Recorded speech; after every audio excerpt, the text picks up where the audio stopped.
selamat datang kembali di Suara yang santai, seru tapi tetap penuh wawasan.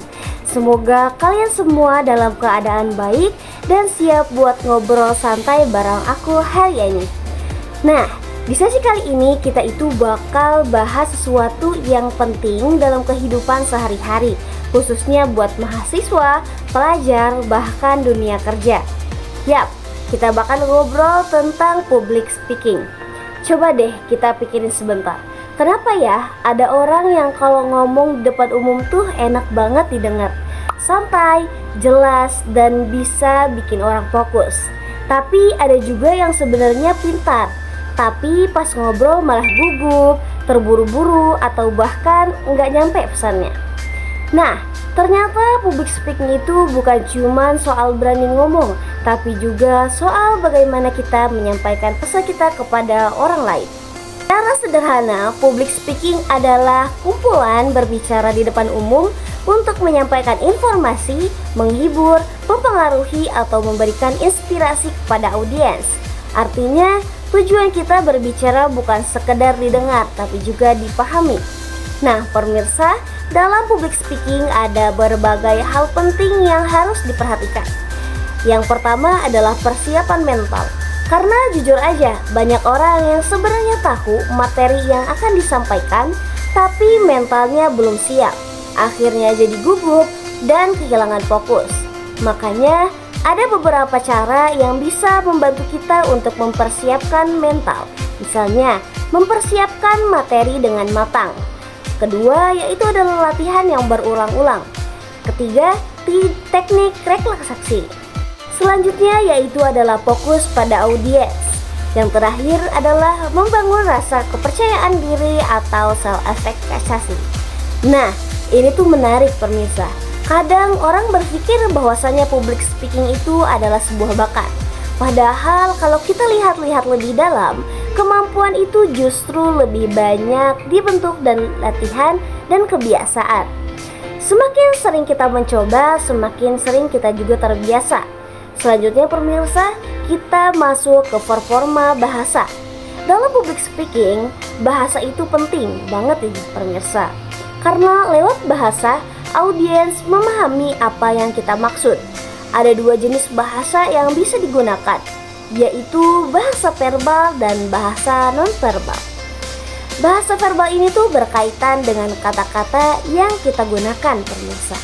Misalnya menggunakan kata yang jelas dan mudah dipahami, menghindarkan bahasa gaul saat situasi formal, dan yang terakhir adalah menggunakan tata bahasa yang baik dan sopan. Karena kadang masalah terbesar bukan materi yang sulit pemirsa, tapi cara penyampaiannya yang membingungkan. Nah, selain verbal, ada juga di sini adalah bahasa non verbal. Dan ini tuh seringkali justru lebih berbicara. Nah, bahasa non verbal ini tuh meliputi seperti ekspresi wajah, kontak mata, gerakan tubuh, intonasi suara, dan jeda bicara. Coba bayangin kalau seseorang tuh ngomong tanpa ekspresi, nggak ada kontak mata, dan suaranya datar. Audiens pasti cepat bosan. Nah, makanya pemirsa, dalam public speaking ini, cara kita berdiri, melihat audiens, sampai nada suara itu punya pengaruh besar. Selain itu, penampilan juga penting. Bukan berarti harus mewah ya pemirsa, tapi tampilan rapi dan sesuai situasi bisa meningkatkan rasa percaya diri dan membuat audiens lebih nyaman. Nah pemirsa, ada juga beberapa poin penting supaya public speaking kita tuh bisa lebih menarik. Misalnya, kita menyampaikan poin penting secara jelas dalam materi yang kita sampaikan. Yang kedua yaitu adalah memiliki artikulasi yang baik. Yang ketiga yaitu komunikasi yang luas. Dan yang terakhir dan yang paling penting adalah percaya diri. Karena sebenarnya public speaking itu bukan cuma soal diri kita pemirsa, tapi juga soal bagaimana audiens menerima pesan kita. Nah, sekarang aku mau sedikit sharing pengalaman. Di minggu kemarin kita itu menggunakan praktik public speaking di depan kelas. Ada 3 orang teman saya yang maju, dan dari situ kita bisa melihat bahwasannya teori yang kita pelajari itu lumayan berbeda saat dipraktikkan langsung pemirsa.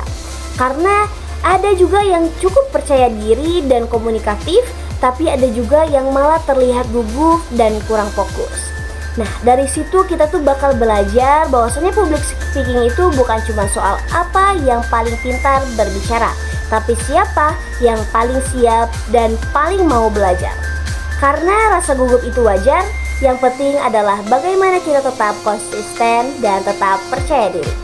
Jadi, mulai sekarang jangan takut untuk latihan berbicara, karena setiap kali kita mencoba, sebenarnya kita sedang melatih diri kita untuk jadi lebih percaya diri.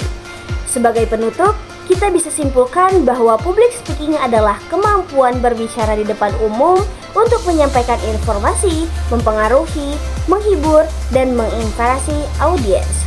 Dengan persiapan mental yang baik, penggunaan bahasa yang verbal ataupun non-verbal yang tepat, serta latihan yang konsisten, siapapun bisa menjadi pembicara yang baik di depan umum. Akhir kata, semoga kita bisa bertemu di ruang suara pada segmen berikutnya. Bye-bye.